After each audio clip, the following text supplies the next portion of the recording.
Para realizar la medida de intensidad vamos a realizar dos medidas en concreto. Primeramente mediremos la intensidad total. La intensidad total es la que me proporciona la fuente de alimentación, que será la que pide el circuito y atravesaría el terminal positivo, el circuito, y saldría por el terminal negativo. Debemos de confirmar cuáles son las bornas que tenemos que utilizar dependiendo del modelo de polímetro para la medida de intensidad. En nuestro caso, la pinza negra, como siempre, en el terminal común, y la pinza roja en este modelo de polímetro coincide, como hemos visto antes, en el mismo punto para medir tensión, para medir resistencia. Y localizamos la escala de medida de intensidad en continua, que sería todo este campo. Previamente hemos comprobado cuál es la intensidad total teórica, 0,6 miliamperios. Por lo tanto, en la escala de 2 miliamperios sería suficiente.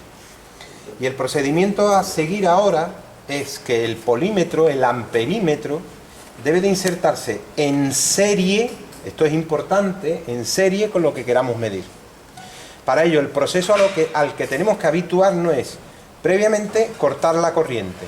Hemos comprobado que manipularlo con esta pequeña corriente no tiene ningún riesgo, pero nosotros no nos vamos a arriesgar.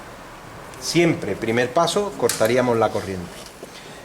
Si voy a medir la intensidad total, que es la que atraviesa ese terminal, y yo debo de insertar en serie el polímetro, debo de interrumpir ese cable, cortar ese cable. Obviamente no lo voy a cortar físicamente, sino que yo lo que puedo hacer es desprender, desconectar. Y en ese espacio es donde deberíamos de conectar el polímetro. Y en este caso sería la pinza roja con la pinza que he retirado de la fuente de alimentación.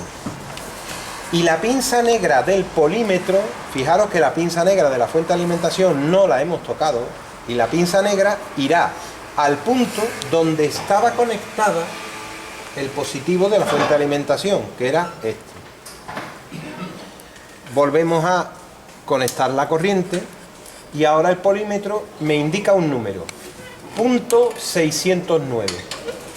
El punto decimal me está indicando que la medida que estoy realizando es en el campo de miliamperios hasta 2 amperios, pues sería 0,609 miliamperios. Si redondeamos, 0,61 miliamperios.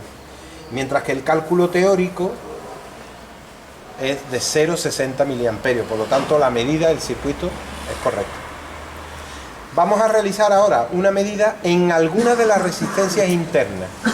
Como en este caso se trata de un circuito serie, el valor que me tiene que salir es el mismo. Procedimiento: restauramos las condiciones iniciales del circuito. Corto corriente, retiro las pinzas del polímetro y dejo el circuito como estaba al principio. Decido cuál es la resistencia por la que quiero medir qué intensidad la atraviesa. Por ejemplo, esta de 2K2. El circuito sigue sin tensión. Cualquiera de los dos terminales es válido. Desueldo una patilla. ¿Y por qué tengo que desoldar? Porque siempre el amperímetro tiene que quedar en serie con lo que quiera medir. Por lo tanto, tengo que conectar un punto aquí y el otro en la conexión que tenía. Es imprescindible desoldar. Imaginaros que no sé exactamente cuál es el positivo y cuál es el negativo. Y decido poner la pinza negativa aquí, en el terminal que ha quedado al aire, y la pinza roja debo de ponerla en el punto donde estaba soldada la patilla, que era ese. Pero obviamente en la baquelita no tengo contacto. ¿Cuál es el inmediato más cercano punto eléctrico? Este.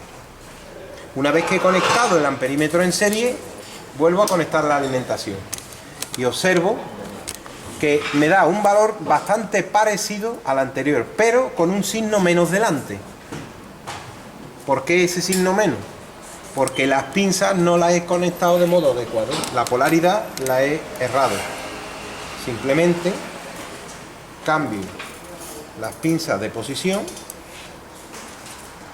Y observo que la medida es prácticamente la misma que la total. Si repitiésemos el proceso con cualquier otra resistencia, en este circuito el valor siempre sería el mismo, porque se trata de un circuito serie. Una vez que hayamos hecho la medida, desconectamos la corriente, retiramos el amperímetro y volvemos a soldar el componente, la patilla del componente, y dejar el circuito como estaba para realizar cualquier otra medida.